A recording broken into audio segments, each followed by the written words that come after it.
Assalamu alaikum. Амансыздар бардыктуу замандаштар, көрүүчүлөр. Тез жарыя каналыбыздын катталуучулары. Жалпыңыздарга ассаламу алейкум деп салам айталы. Бүгүн биз сиздерге дал ушул койлорду жарнамага чыгарабыз.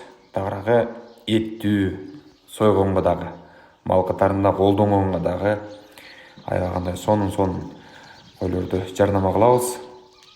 Урматтуу көрүүчүлөр, бул койлор албетте сатка чыгат. Баасы 23 000 сомдон. Bir baş koydun bağısı. Ayağında semiz, ettүү, жүнү кыркылган мына таза болуп турат. Өзүңүздөр көрүп турасыздар. Азыр сыртка чыгарып, жарыкта көргүзөлү. Аябагандай жакшы койлор. Сиздер өзүңүздөр келип тандасаңыздар болот. Адресин кененирээк айтып өтөйүн. Кара Суу районуна караштуу, Ош областында жайгашкан Кара Суу районуна караштуу, мына Катта Талдык айыл өкмөтүнө карайт. Кара Сөгөт деген айылдан gelip dal ушундай койлорду тандап кетсеңиздер болот. 15 баш кой сатылат азыркы учурда. Баасы 23 000 сомдон. Чалып, могул жерде 0771 44 96 00 номерлерине кененирээк байланышсаңыздар болот. Чалып, келип алып кетсеңиздер болот. Көрүп турасыздар, аябагандай семиз койлор. Тыйканчылык бул жагы. Үйдө багылган койлор, жем менен 15 андай кылып карап, таза карап. сатылат. Союш калам десеңиздер, союш калсаңыздар дагы болот. Көрүңүздөр, мына. Аябагандай сонун койлор.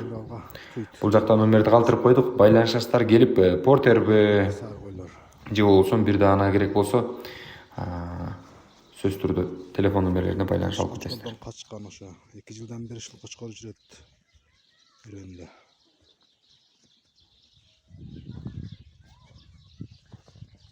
Şunu 80 baş koydan tanda olasınlar. Bası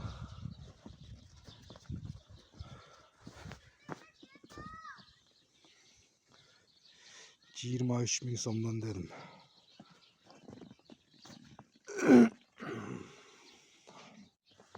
Ardығы tüyelek. İçinden hazır bir 5 ile koy tuğan. Kalganı bar tegiz boğuz. Buna fevral ayında tuydu. Fevralga jetmeyle tuydu başta yanvardın ayaklarında.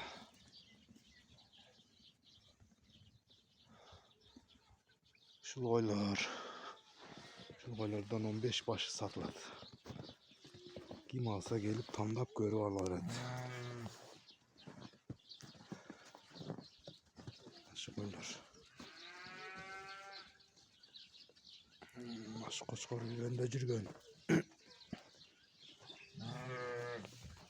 Koçkor. 2 yıldan beri şu koçkor жүрөт koylarda. Hem gelirgeden başka koçkor koyuladı. 2 yıl koydum. Şu koçkorun balları tuğuladı. Hazır şu 5'e tuğuldu.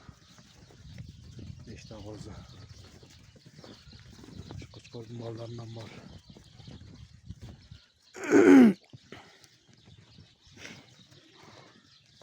Elimdekiler bozları.